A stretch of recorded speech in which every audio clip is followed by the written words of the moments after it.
Nigerian political dispensation and the democratic trajectory has indeed brought in more dividends of democracy like never before. In Adamawa State here, Right Honorable Fintiri, Executive Governor, is doing all he can to see that he turns Adamawa State to a small London. Hello dear, thank you for joining us on Political Affairs on Karma TV. My name is Chris Jacobs, and I have with me in the studio today Barrister Sunday Wugira. He's a special assistant to the Governor of Adamawa State on Public Affairs, and he joins me now to further the conversation. Barrister, it's a pleasure to have you on Political Affairs. The pleasure is mine. Yeah. Good afternoon. But first of all, let me begin, or let's just set the premise for this conversation. What do you make of political development in Adamawa State? I ask this question because I have sampled people's opinion on the streets of Jamaica and Yola, and I asked them what they see, what they know compared to what they have known before as regard to politics and democracy. And the greater majority of them says politics has come with a new face.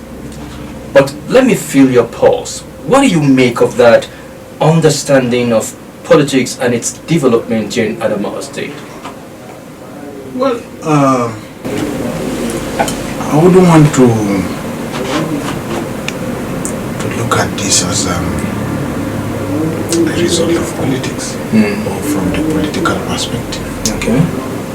I would rather look at it from the perspective of governance. Governance, by law, every government is or must be good by law. It must be good. Yes, every government must be. That is its purpose, to bring about development, to change the narrative of the people, because it is about the well-being, it is about the development, it is about the peaceful coexistence, it is about the economic progress of the people. It is about the people's welfare and security, upliftment. Yeah, so it is not strange, it is not out of the blue, so it is not an abnormal thing for what we see Governor Fintiri is doing in Adamawa State. You see, there is nothing that the mind can conceive and it cannot achieve. It is just about the mind. People do not know, and that is why we are suffering as a people in this country. You cannot prop up a leader who is not prepared for leadership and expect him to deliver. Because leadership is about service, and you cannot serve if you don't have the mindset to serve. You don't even know what you are supposed to do. So most of our leaders are products of accidents. So in this regard, who plays a major role? Is it from the electioneering process or the electorate themselves? Because it is one thing for a politician to come out, vying for elective office, and it's another thing for the people to vote him, knowing fully well his capacity to deliver. People are the ones that will always choose for themselves who will lead them or represent them. Forget about all these things that people are saying that we have been rigged, we have done this, we have done that. Leadership is a process that involves the participation of everyone. Okay. Everyone.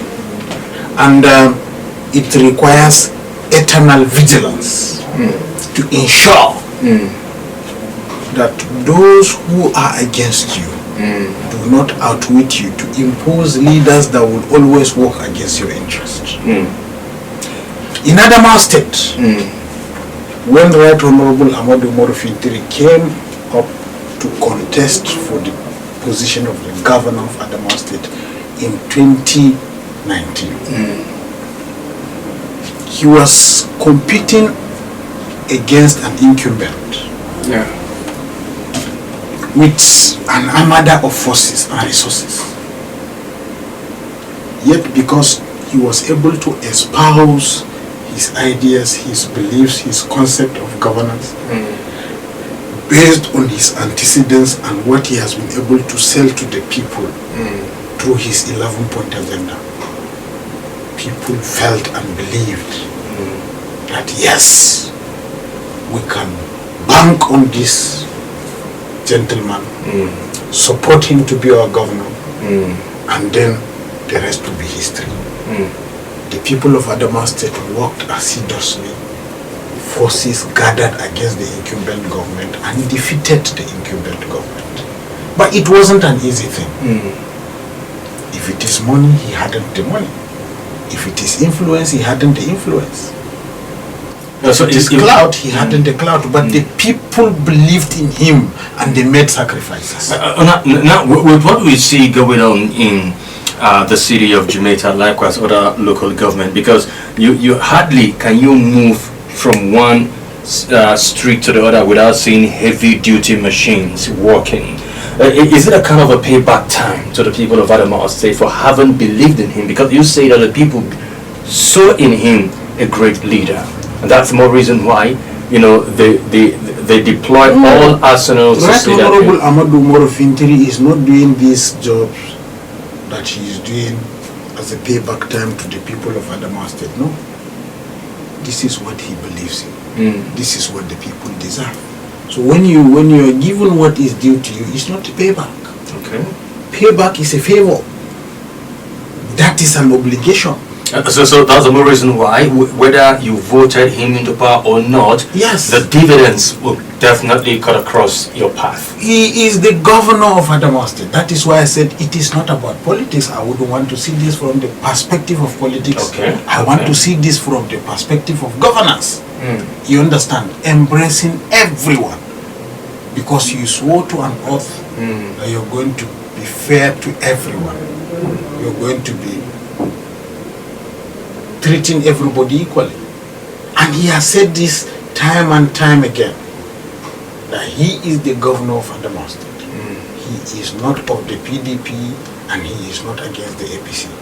That is why you see the government of Adamawa State as it is today, its composition and its work is a combination of both.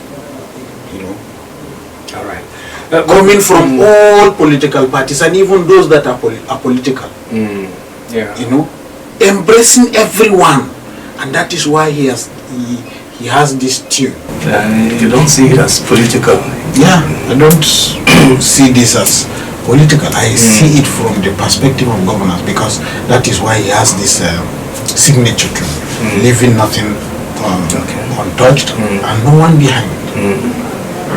Everything in Adamawa State, the good, the bad, and the ugly, has been turned around. You understand? Yeah. But you see, like every human endeavor,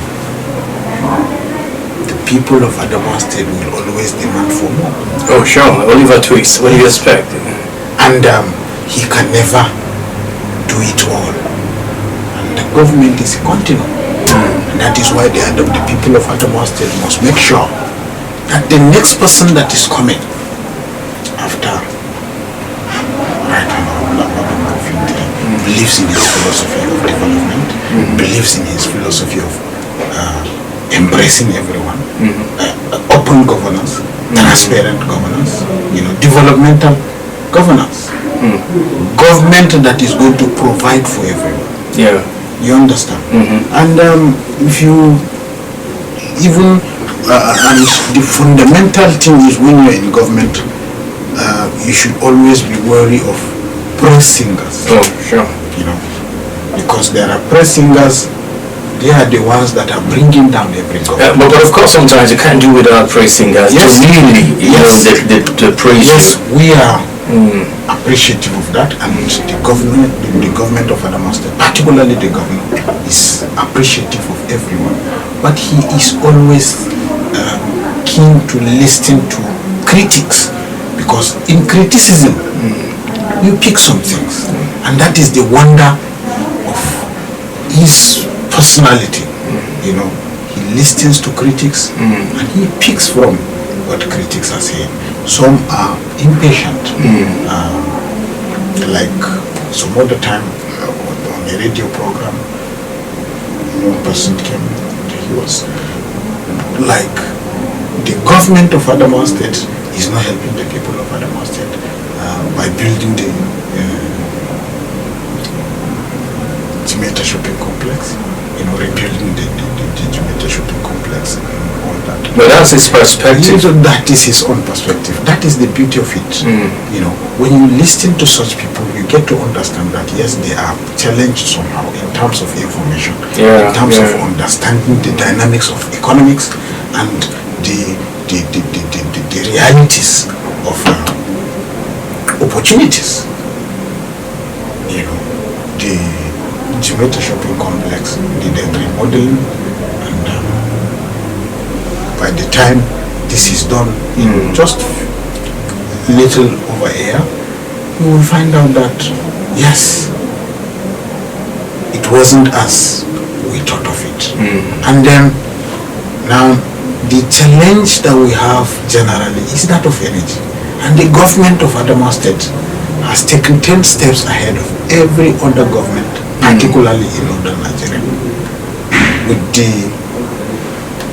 steps taken by the government to take cognizance of the need to have its own power generating. But has deliberations taken place already as regards? There is a bill presently before the State Assembly. Because it's very important and critical to note. During the regime of former Governor Murtala Mayaro Nyako, he talked about taking advantage of the Kiri Dam to generate electricity, but that didn't really see about electricity and doing something to ensure that steps are taken, concrete steps are taken. These are two different things. Okay.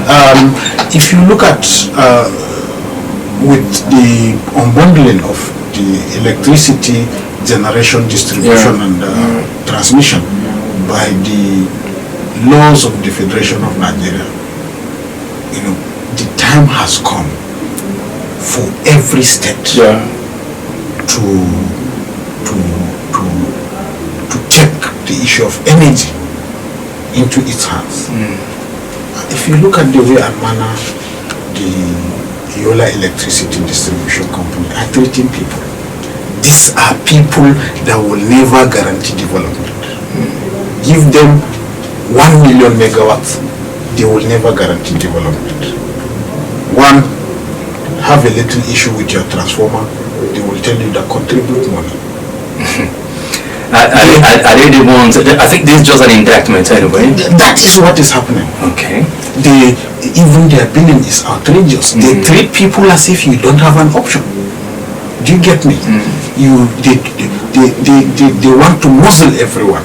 And when we have an electricity generating company in Adamawa State, you will definitely have a rival electricity distribution company in the state. Thank God, most of the facilities the YEDC are relying on are facilities of the Adamawa State government.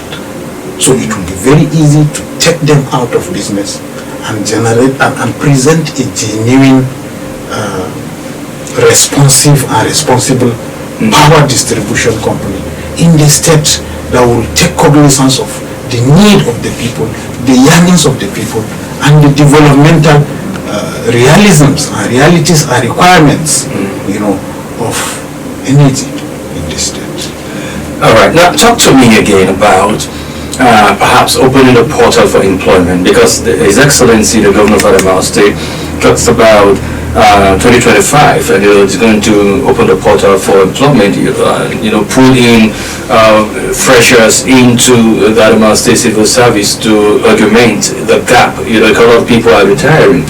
So is it coming at the right time? Some say this would have been, would have taken place before, but is it better late than never? Well, that is true actually. The governor had given the permission for civil servants to be engaged in the state. I think, if I'm not mistaken, there was about 3,000 or 4,000 vacancies to be engaged across board. You know, unfortunately, it couldn't happen.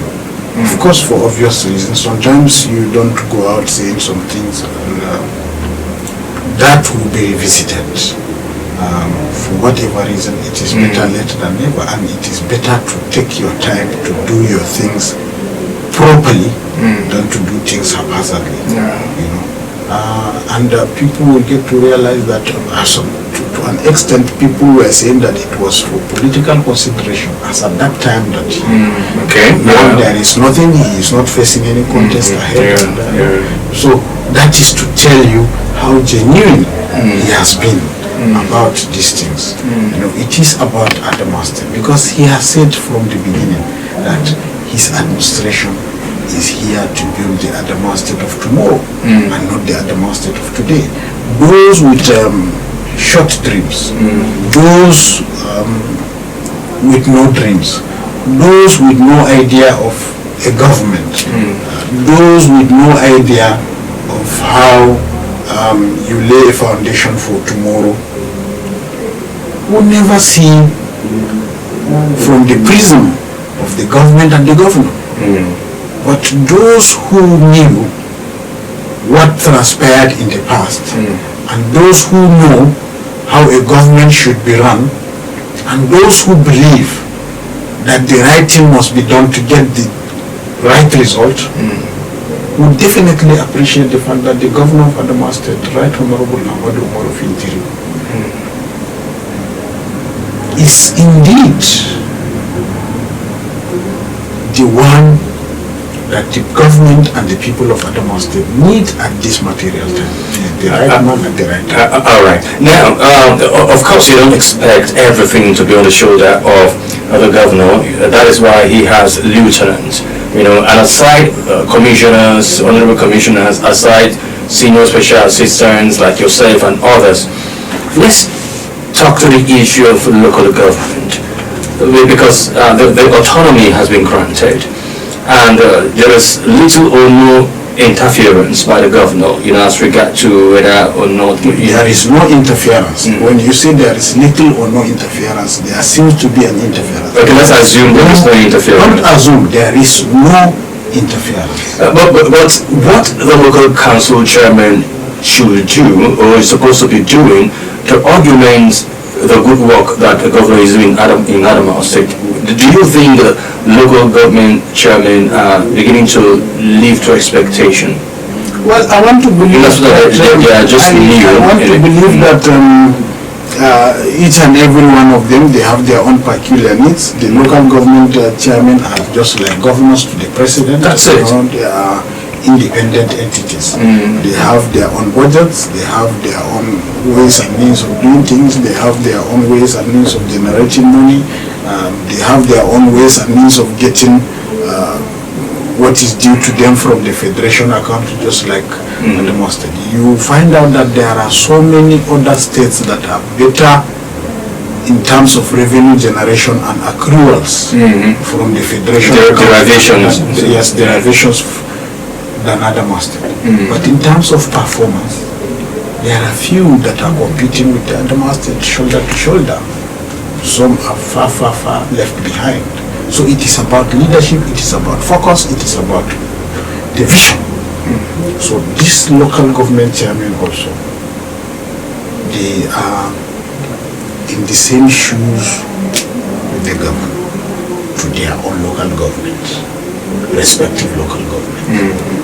It is our hope and belief that each and every one of them, having stayed for about 100 days and more now, would have come up with something tangible. In fact, those are questions, you know, people are begging for answers. Local council chairmen at least have spent more than 3 months now in office, so invariably the 100 days should be counted, and of course with some little bit of dividends, democratic dividends, and so on and so forth. I wouldn't want to they have a 2-year tenure, I wouldn't want us to be hasty. Okay. Because even when Right Honorable Fintiri came in 2019, there was, when he was saying that I was going to do this, I was going to do this, I was going to do this, a lot of people who were myopic then, they were calling all he was doing or saying as an audio project. Yeah. And today these people lost their voices completely. All right, let me allow you to catch a break. We'll take a break and be back to be good more on this conversation. All right, you're watching Political Affairs on Camera TV. We'll take a short break. We'll be back with more. Join us again.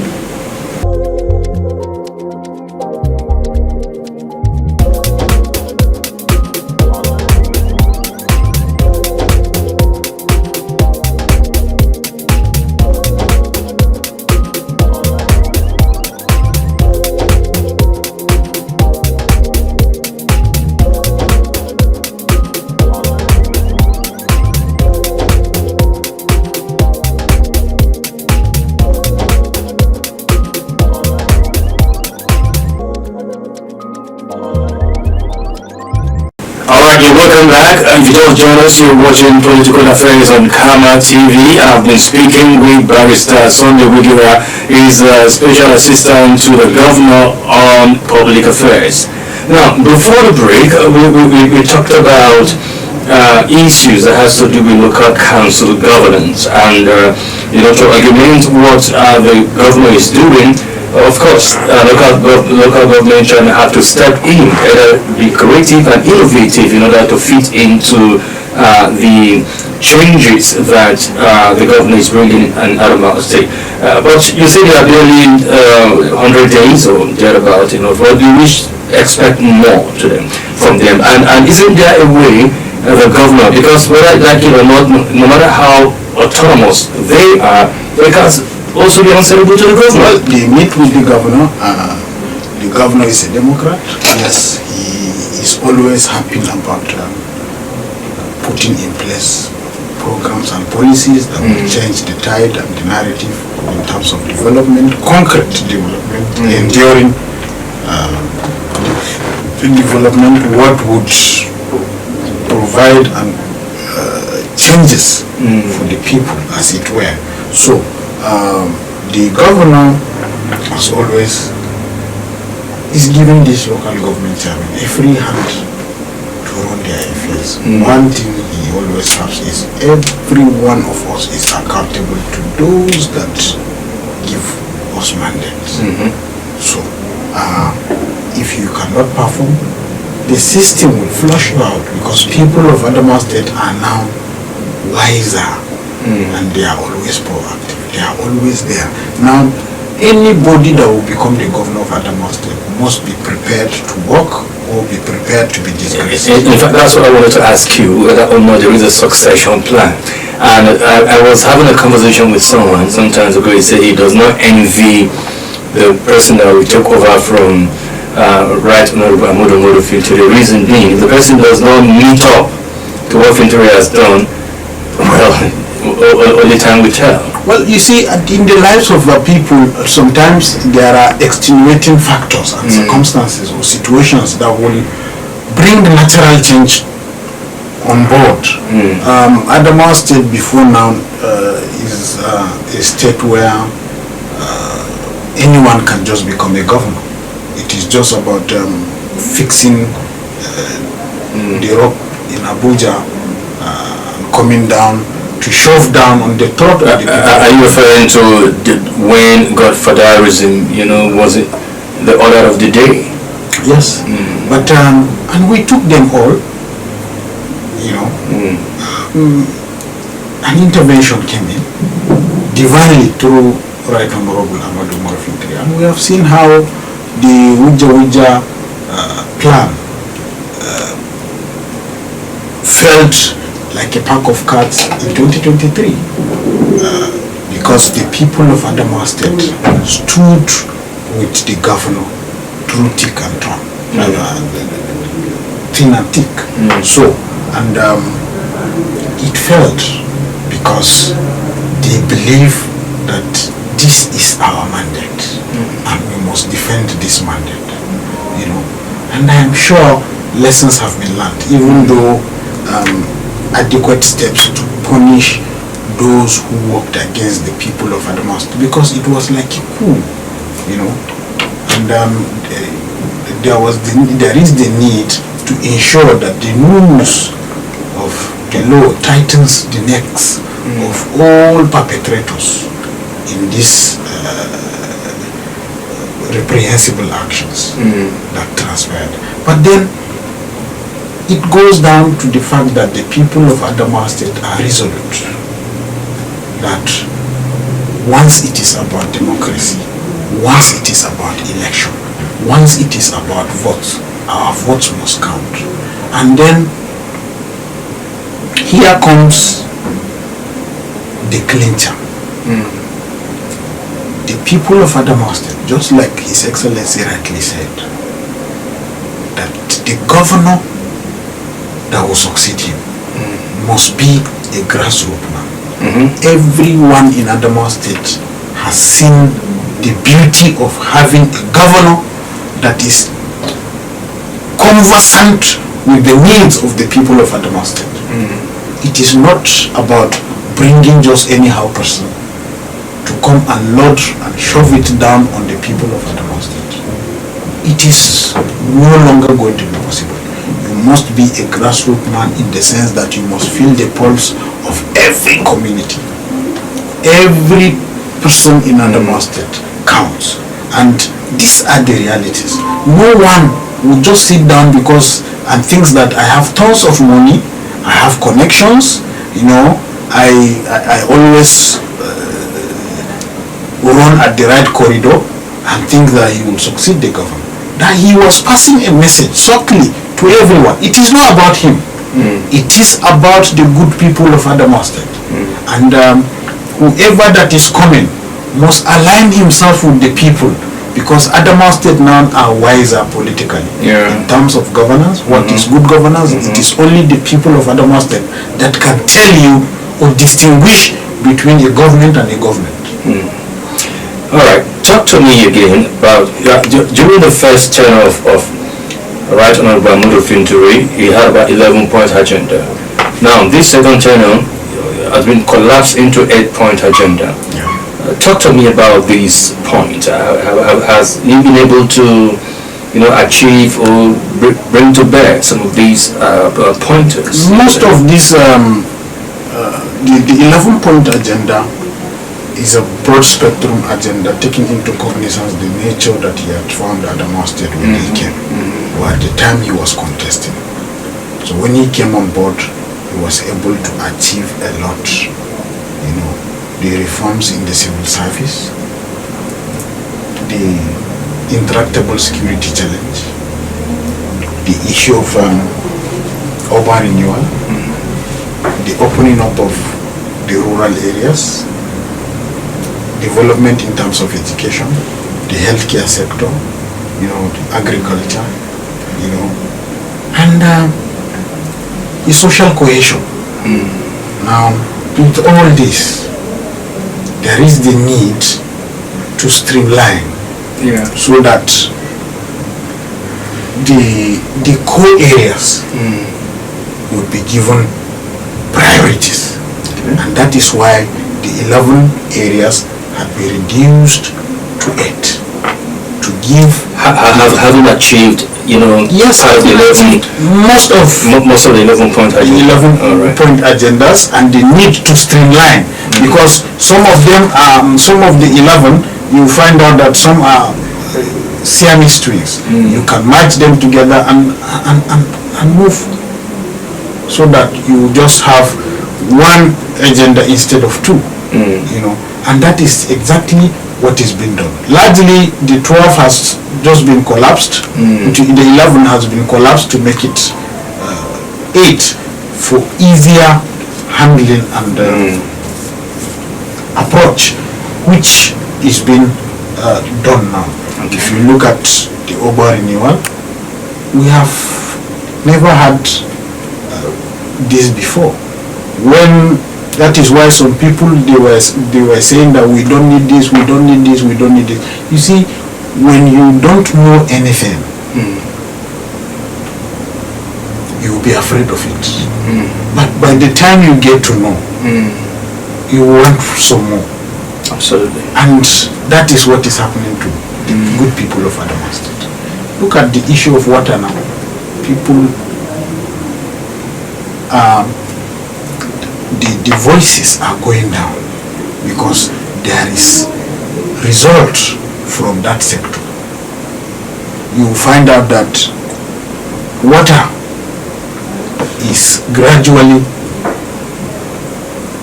becoming attainable to everyone. But water vendors are still... it cannot be like the story of the creation. Let there be water and there will be water. It is never done that way. Steps have been taken. One, the capacity to distribute. You know, I mean the capacity to purify the water. You know, taking into cognizance the population explosion. And then now it is about distribution. Okay. And the government has taken steps. The Commissioner of Water Resources has done a wonderful job in this segment. And water reticulation is still ongoing in Adamawa State. In some parts, it is a success. The wonderful thing about people is that when you ask for something and you get that thing, you don't even come out to say that, yes, I have gotten it. Yes, I am getting it. And maybe sometimes they need a platform to do that. Well, yes, but at least the platform is always there. When you don't have, you look for the platform to go and cry out. But when you have, you don't seem to remember. So these are some of the things. Anyway, the government is not after the praises.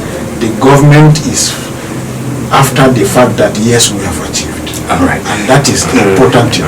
Now, another critical sector to look into is the security aspect, of the citizens here in Adamawa State.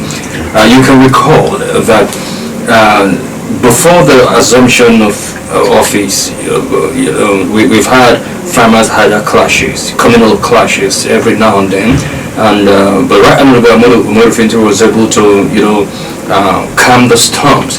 Not until recent times, in some local government and a few communities in Fufore that had a little bit of clashes, among themselves. But how did the governor, how was he able to quell these crises, these conflicts rather, in this part of the state? Proactiveness. The governor is proactive. He ensures that he never goes to sleep until he is sure that everyone is sleeping. Literally. And you can see how when there was an attack, a clash in Subtu,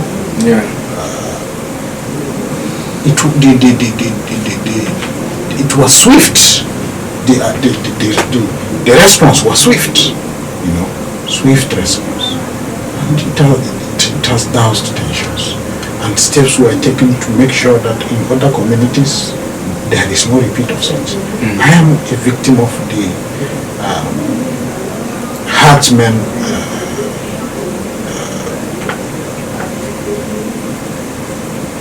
the clash, unjust behaviors. Okay. Yes, my farm was destroyed by herders. But you see, I don't have to take up arms. I don't have to react. I just took the necessary steps that I could. Unfortunately, they came at night. And they could not be identified. But we took steps to ensure that such has not repeated itself. We put people to protect our farms at night. I still have produce on my farm. So I lost half of my beans on the farm and almost all my rice. But then this is the price that sometimes we have to pay, because thank God it has not resulted to loss of lives. But we have taken steps to ensure that these people will no longer come to the farm. So basically, you say the governor responded swiftly. The governor, in terms of security, really has done relatively excellent. A lot needs to be done because there are areas. Finally, just talk to me about his support, to security operatives in Adamawa State here. If you can remember, I think about 4 security vehicles, and this is a boost. Indeed, this is a boost to the security of lives and properties in Adamawa State. He has been doing that on and on. He has been supportive, and that is why the state is enjoying relative peace, and people are going about their normal businesses. Yes, there are skirmishes here and there. There are pickpockets around and things like that. But then these things are perpetrated by people. As part of the social awareness, the government is calling on parents to be responsible. These thieves, these armed robbers, these bandits, whatever, they are coming from homes. What are the values that are being inculcated in them as children? Every family is a new piece of the society. Yes, so as part of the support that families and parents will give to continue to enjoy the security that the government is putting in place for everyone, they must raise responsible citizens. All right. Well, for time constraint, there's no better way to end this conversation than now. Barrister Sunday Wugira, Special Assistant to the Governor of Public Affairs, thank you so very much for this expose. Because that's what I see you've done today. Thank you so very much. It is my pleasure. Thank you very much for the time. That's right. All right, that's our conversation for now. Join us again next time, same station, as we come with a fresh edition of the program. Until then, stay safe. My name is Chris Jacobs. God bless Nigeria.